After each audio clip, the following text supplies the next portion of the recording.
كيبدا الفيلم ديالنا في فرنسا بواحد سميتو بابيون محبوس في الانفرادي وباين عليه مدقدق حيت مده طويله هو محبوس، وغادي يبان لينا بابيون هو كيخرج راسو من الباب باش يعرف شنو طاري برا وباش نعرفوا علاش دخل الحبس. وبالخصوص الانفرادي اجي نرجعوا للورو بالضبط سنه 1931 في باريس. غادي نعرفوا بلي بابيون شفار واعر حيت كيشفر بلا ما يخلي موراه حتى شي دليل. ملي غادي يسالي المهمه ديالو غادي يمشي عند الرئيس ديالو كاستو للنادي باش يعطيه داكشي اللي سرق. ملي غادي يوصل غادي يتصدم ملي غادي يشوف كاستو شاد واحد البوليسي اللي سميتو روند وكيعذبو حيت كان كيوصل كاع المعلومات عليهم للبوليس. غيعطيه بابيون داكشي اللي سرق وغيقولو بلي راه خدا الباي ديالو، وتماك غادي يبدا كيضحك كاستو وغادي يقول ليه عندك كيتغبك الله وتحاول تلعب معايا راه ما غاديش نرحمك. وغادي يخرج للنادي وغادي يبدا كيتفرج في حبيبته نيتو وهي كتقدم العرض ديالها. وملي غادي تسالي غادي يعطيها بابيون واحد السلسله ديال الذهب، وهادي كانت من المسروقات اللي سرق من الخزنه. وفي ديك الساعات واحد من الرجال ديال كاستو غادي يشوفهم وغادي يفهم بلي بابيون كيسرق من الكاستو وغادي يمشي يقولها ليه. والغد ليه غادي يطلب منو نينت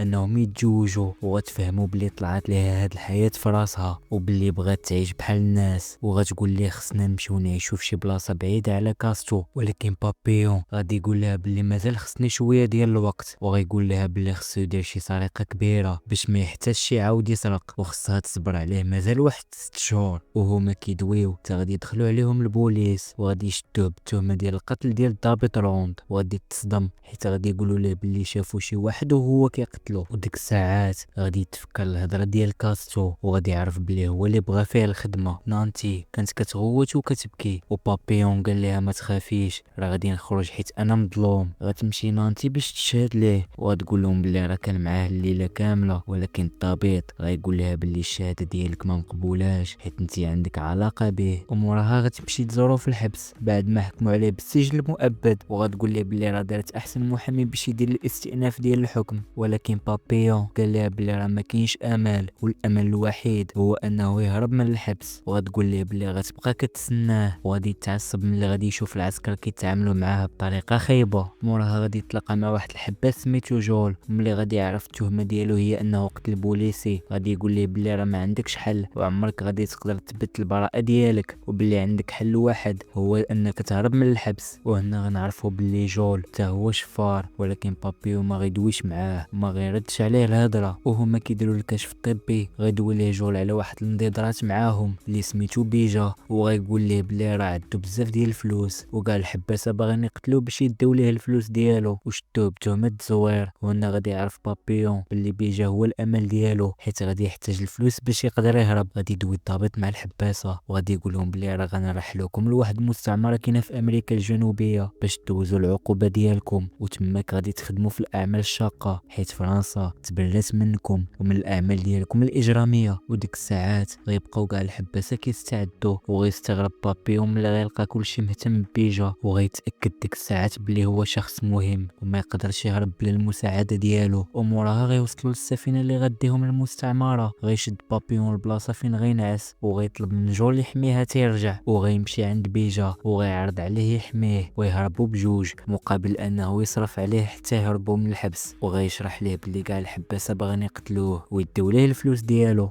غيرفض بيجا وغيقول ليه بلي راه ما كيثيق في حتى شي واحد وكل ما كيثيق في شي واحد في الاخر كيخونو. وغيقول ليه بلي مراته غترفع الاستئناف وغادي يخرج من الحبس بلا ما يهرب. غادي يتعصب بابيون وغيمشي عند جول وغيقول ليه بلي خصنا نهربوا من الحبس باي طريقه بالليل وكاع الحباسه ناعسين. غينوض واحد منهم وغيقتل واحد كان حدا بيجا وغياخد كاع الفلوس اللي عنده. وغيتصدم ملي غيعرف بلي الحراس هما اللي عطاو للحباس الموس والمقابل هو انه غادي يقسم معاهم الفلوس. وديك الساعات بيجا تاكد من الهضره ديال بابيون وعرف بلي ما غاديش يقدر يحمي راسو وغيعيط الحارس على صحابو باش يحيدوا الجثه دغيا. ولات ليه غادي يمشي بيجا عند بابيون وغيقول ليه بلي راه موافق على العرض ديالو وغيقول ليه بلي غادي يصرف عليه اي مبلغ محتاجو والمقابل هي الحمايه ديالو، وبلي ما غاديش يهرب معاه حيت مراته وعدته انها غادي تخرجوا من الحبس في اقرب وقت. وغادي يبدا كيضحك عليه بابيون وغيقول ليه بلي الخروج ديالو مستحيل. وبالليل غينوض نفس الحباس باش يقتل بيجا، ولكن بابيون غيشوفو وغيهجم عليه وغيضربو وغياخد ليه الموس. وغيعرف يعرفوا الحراس اش طاري وغيخدموا عليهم واحد الهوا سخون، وكاع الحباسه غادي يهربوا وغادي يتخباو من غير الحباس اللي كان باغي يقتل بيجا، وغيتحرق كامل من وجهه. وموراها غيدخلوا الحراس باش يقلبوهم، وغياخد باجو الموس من بابيون وغيقول ليه بلي غيخبيه بالطريقه ديالو. ومن بعد ما غيفتشوا كاع الحباسه وما غيلقاو والو، غياخدوا بابيون حيت هو السبب في كاع هاد الفوضى، وغيبقاو الحراس كيعذبوا بابيون بطرق ديال الكلاب. والغد ليه غادي يوصلوا للمستعمره، وغيكون جول مستغرب علاش بابيون ما قتلش هذاك اللي كان باغي يقتل بيجا، وغيقول ليه بلي هو ما بغاش المشاكل والهدف ديالو هو يهرب من الحبس، يعني ما بغاش يزيد على راسو تهمه فوق من تهمه. وغيقول جول بلي راه دوا مع الحراس وقالوا ليه بلي خصك تمشي للسبيطار، ومن تماك غادي تقدر تهرب. وباش يكون سبب علاش يمشي للسبيطار جرح رجلو، وملي كان هابط طاح وبدا كيغوت، وفعلا الحراس داو للسبيطار. وهو غادي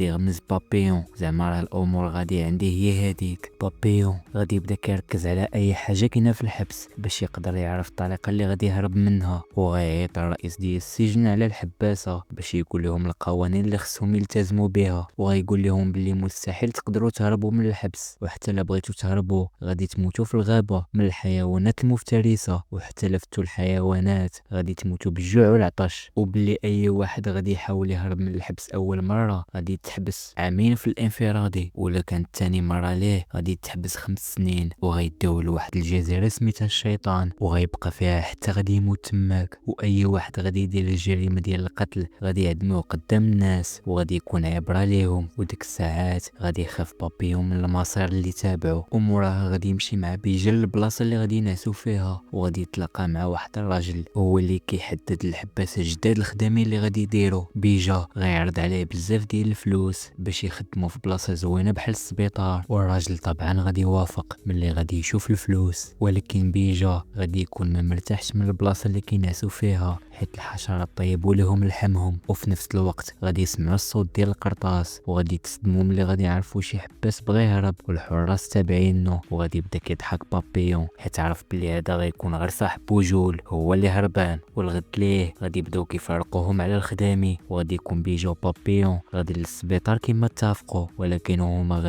غادي يشوفهم واحد من الضباط وغادي يعرف بيجا، وغادي يامر الحراس انهم يديو لاصعب خدمه. وهنا غادي نعرفوا بلي بيجا كان زول لمرات خوه واحد المستندات وبسببهم دخل الحبس، وغادي يضطر بابيون يمشي معاه حيت صافي ولا صاحبه. ولكن غادي تصدموا ملي غادي يلقاو الخدمه صعيبه، وملي غادي يريحوا يرتاحوا شويه بابيون غادي يجبد واحد الورقه وغادي يبدا يرسم فيها حيت هذه هي الهوايه المفضله ديالو. وغادي يسول ديك الساعات بابيون كون مراتك هي اللي تشدات شنو غادي دير على ودها. بيجا غادي يقول ليه بلي غادي يخسر كاع فلوسه باش يخرجها، وغادي يبدا يضحك بابيون حيت متاكد بلي مراتو غادي دير العكس. ملي غادي تجي الماكله غادي تصدم بيجا ملي غيلقى واحد حداه ميت، ومعاه كان غادي يقولها للحراس غيحبسوا واحد الحباس سميتو سيسار، وغيقول ليه سكوت باش نستافدوا من الوجبه ديالو ونقسموها مع بعضياتنا. ولحد الان بيجا ما كانش مرتاح لبابيون وكان كيصحابو بلي طامع في الفلوس ديالو، وغيقول ليه ملي غيرجع ليه فلوسه، وغيقول ليه بلي راه ما محتاج منه حتى شي حاجه. وديك الساعات غيحس بيجا بالندم وغيطلب منه السماحه، وغيولي كيثيق فيه. غيدوي سيسار وغيقول لهم بلي راه نقدر نهربكم، كيعرف واحد عنده فلوكه ولكن طبعا غتدفعوا ليه مبلغ كبير وغادي نهرب معاكم. وديك الساعات غيجي عند بيجا واحد الحباس وغيهددو بالقتل الا ما عطاش الفلوس، وغيشوفوا بابيون وغيدخل وغيضرب الحباس. وملي غيشوفوهم الحراس غادي يضربوا بالقرطاس في السما باش يفكوهم. وموراها غيتلاقى بابيون مع واحد المبطبط اللي كانت عنده واحد الغونضه، وهذا هو اللي كيتسخل الحراس ديال الحبس. غيمشي يدوي معاه وغيطلب منه يهربهم، والمقابل هما بزاف ديال الفلوس. وغيقول لهم انا مازال هنا واحد 3 ايام، يعني يعزل واحد النهار من هاد 3 ايام باش يهرب. وفي العشيه وهما كيدوشوا غادي يدخل عليهم هذيك خونا هو وصحابو، وكانوا جايين باش يقتلوهم وياخذوا منهم الفلوس. ولكن بابيون غادي يقدر يضربهم كاملين، وتماك غادي يتاكد بيجا بلي خصو يهرب مع بابيون حيت لا بقى بوحدو هنايا ما غاديش يطول. وفي الليل وهما ناعسين بيجا غيقول لبابيون بلي قرر يهرب معاه، وغيفهموا بابيون بلي مادام هو ما كيعرفش يعوم فراه ما يقدرش يهرب معاه، وغادي يترجى باش ما يخليهش بوحدو وغادي ينفذ هدرته بالحرف. الغد ليه غادي يعيطوا على الحباسه للساحه وغادي يقول لهم بلي شدينا داك الحباس اللي كان باغي يهرب، ولكن وهو هربان ضرب 2 ديال الحراس بالموس وواحد فيهم فيهم مات وغادي يعدموه اليوم قدامكم باش يكون عبرة لأي واحد باغي يهرب. والصدمة الحباس غادي يكون هو جول وبابيون ما بقاش عارف شنو غادي يدير. ملي غادي ينوض من بلاصتو غادي يضربوا واحد من الحراس وللاسف غادي يعدموا جول وغيختاروا الحراس بابيون وبيجا هما اللي يديو الجثه للغابه ويدفنوها. غيهزوا الجثه ديالو وغيديوها للغابه. بيجا ما كانش مستحمل وغيطيح في الارض وغيضربوا واحد من الحراس باش ينوض ويكمل طريق وغادي يبقى كيضرب فيه حتى غادي يطير ليه النظارات ديالو. بابيون ما بقاش قادر يصبر وغينوض وغيضرب الحارس في راسو بالحجره وغادي يبقى هربان في الغابه حتى غادي يوصل عند المبطبط مول الفلوكه وغيقول ليه بلي غادي نعطيك كاع الفلوس اللي متفقين عليها ولكن تنوصلوا لباريس.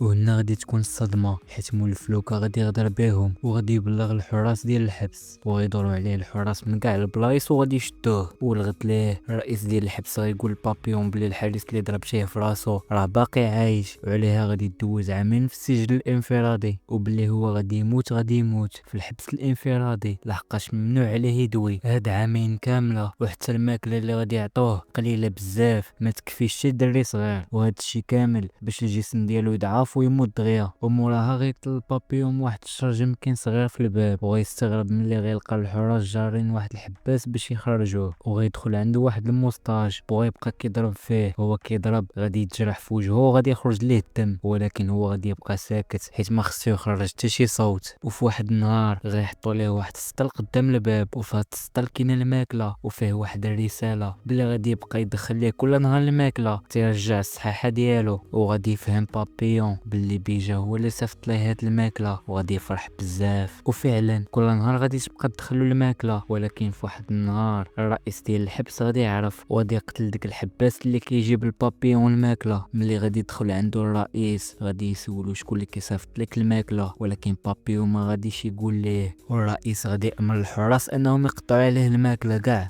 وغترجع الصحه ديال بابيون كتدهور ونهار على نهار غادي يفسو. وهنا غادي نرجعوا للقطه ديال الاول الفيديو ملي بابيون غادي يخرج راسو باش يعرف اش طاري وغادي يشوف الحلاق كيحسن لواحد الحباس اللي سالات المده ديالو. وديك الساعات غادي يدخل الرئيس ديال الحبس على بابيون وغيعطيه الوجبه ديالو كامله مقابل انه يعترف على شكون كيدخل ليه الماكله ولكن بابيون غادي يرفض وغادي يبقى مصمم على الراي ديالو. غيتعصب الرئيس وغيامر الحراس انهم يخليوه في الظلمه تتسالي العقوبه ديالو. بابيون غادي يدخل في واحد الحاله نفسيه خايبه وغادي يبقى كيهلوس وغيتخيل بيجا كيعاونو باش يهرب. غدوز عامين وغتسالي البابيون مده العقوبه ديالو وغياخدوه الحراس للسبيطار حيت كان مريض. ديك الساعات غادي نشوفو بيجا وغادي نعرفو بلي ولا هو الكاتب ديال الرئيس ديال الحبس ولا عارف اي حاجه كطرا في الحبس وكيسجل الاسامي ديال الحباسه اللي كيموتوا ولا اللي كيوصلوا جداد. وملي غادي يعرف بلي بابيون كاين في السبيطار غادي يمشي يشوفو يطمئن عليه وغيبقى فيه. ملي غادي يعرف ما بقاش كيدوي وغيطلب منه السماحه وغيقول ليه بلي هو السبب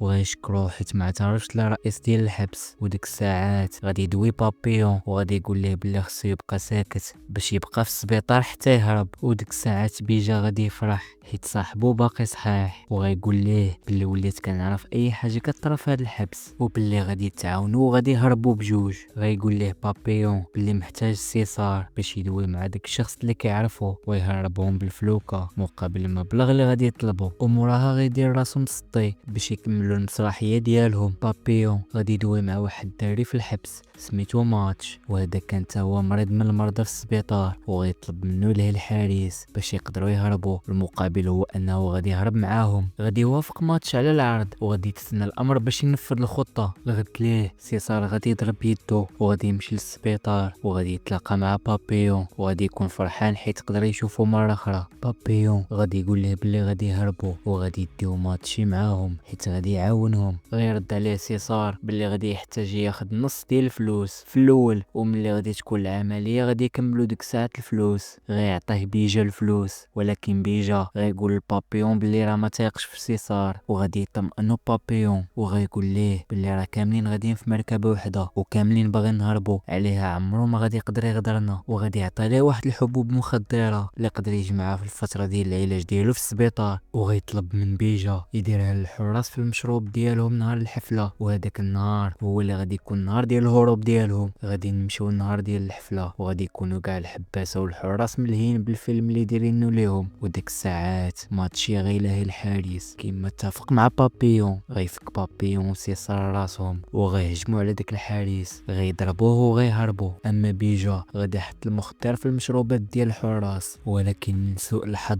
غادي يطيح الشتا وغادي ينقطع الكهرباء. ديك الساعات سيسار غيقول يلا نهربوا بلا بيجا، راه غادي غير يعطلنا. ولكن بابيون غادي يرفض وما غيخلي صاحبو واخا يطرا اللي طرا. وغادي تصدم بابيون ملي غادي يشوف بيجا ما بغاش يتحرك، حتى غادي يصدمهم وغادي يفتح لهم الباب وغادي يقول لهم بلي تعطل حيت مشى سرق الصاروت للحراس. غيمشيو لواحد السور وغيبقاو كينقزوا واحد مورا واحد، ولكن ملي غتوصل لنوبة بيجا الضو غادي يرجع، ومن زهرو رجلو غادي تهرس. وواخا مهرس بابيون ما غاديش يسمح فيه وغادي يتعاون هو وماتش باش يهربوه. وملي غادي يوصلوا للغابه غادي يبانوا لهم الرجال اللي غادي يهربوهم. غيعطوهم بيجا اخر فلوس كانت عنده وغيقول ليه بابيون باللي ما خصكش تقول باللي ما بقاوش عندي فلوس، حيت لا عرف سيسار ما غاديش تبقى عندك قيمه. وفعلا غادي يقدروا يهربوا هما بربعه، ولكن مع غادي يدخلوا المحيط غادي تعمر لهم الفلوكه بالماء وغادي يكون خصهم ينقصوا واحد باش يقللوا الثقل. وتماك سيسار غادي يعرف باللي بيجا ما بقاوش عنده الفلوس وغادي يقرر انه يقتلوه، ولكن بابيون غادي يرفض وغادي يدخلوا في واحد القتال. سيسار كان صحاح وقج بابيون وتا كان غادي يقتلوه. بيجا غضربوا النفس على صاحبه وغيدافع عليه وغادي يبقى كيضرب في سيسار حتى غادي يصفيها ليه. وديك الساعات غادي يهديه بابيون وغادي يلوحوا الجثه ديال سيسار من الفلوكه، ولكن من زهرهم غادي تجي واحد العاصفه وغادي تغرق الفلوكه، غادي يفقدوا الوعي. موراها غادي يفيق بابيون في واحد البلاصه اللي غريبه وغادي يبدا كيقلب على صاحبو بيجا. غادي يتلاقى مع واحد الرهيبه وهذه هي اللي كانت مسؤوله على هاد القريه. غادي تقول ليه خاصكم تكفروا على ذنوبكم وتسلموا راسكم للشرطه. غيمشي بابيون عند بيجا ويقول له بلي خصنا نتحركوا دابا حيت حنا راه في خطر، ولكن بيجا كان مدمر حيت قتل سيسار. وبابيون مع كان راجع للقريه تصدم بلي رهيبه بلغت عليهم الشرطه. للاسف الحراس قتلوا ماتشي وقدروا يشدوا بابيون بيجا. بابيون حيت ثاني مره غادي يهرب غادي يحكموا عليه ب5 سنين في الانفرادي، اما بيجا غادي يدوز غير عامين. مورا 5 سنين غادي يرحلوا بابيون لجزيره الشيطان. بابيون غادي يكون فاقد الامل بسبب المده طويله اللي دوزها في الانفرادي، والحباسه تماك كانوا في واحد الحاله ديال الكلاب. بابيون غادي يتفاجئ ملي غادي يشوف بيجا وغادي نعرفوا بلي رئيس حولوا لجزيره الشيطان بلا ما يدوز العقوبه في السجن الانفرادي. بابيون غادي يقول له بلي راه باغي يهرب، وخصوصا ان هذا الحبس ما فيهش الحراس، ولكن الطريقه الوحيده باش يهرب هي انه خصو ينقز للمحيط، وطبعا مستحيل حيت المسافه عاليه بزاف والثلاث تلاح غادي يلقى الموج عاليه وغادي يغرقوه. اما بيجا فكان مستسلم للقدر وكان كيدوز وقته كامل غير في الرسم. وبابيون غادي يبقى كيفكر بزاف حتى غادي يلقى واحد الطريقه باش يهرب. غادي يصاوب واحد العوامه وغادي يلوحها في البحر وموراها غادي يتلح عليها. فعلا غادي يصاوب العوامه وغادي يعاونوا بيجا، وملي غادي يجي الوقت باش ينفذوا العمليه بيجا ما غاديش يبغي يهرب معاه وغادي يقول ليه بلي راه ولا في العيشه في هذه الجزيره وغادي يعنكو وغادي يقول ليه راه انت خويا. غادي يلوح العوامه وغادي يتلاح موراها. وبابيون ملي غادي يتلاح غادي يبقى تحت الماء مده طويله، ولكن في الاخر بابيون غادي يطلع وغادي يبدا كيغوت وبيجا غادي يفرح ليه بزاف. وموراها غادي نتحولوا ل 1969 وغادي يبان لنا بابيون غادي في الطياره لفرنسا وغادي عند واحد الصحافي باش ينشر القصه ديالو هو وصاحبه.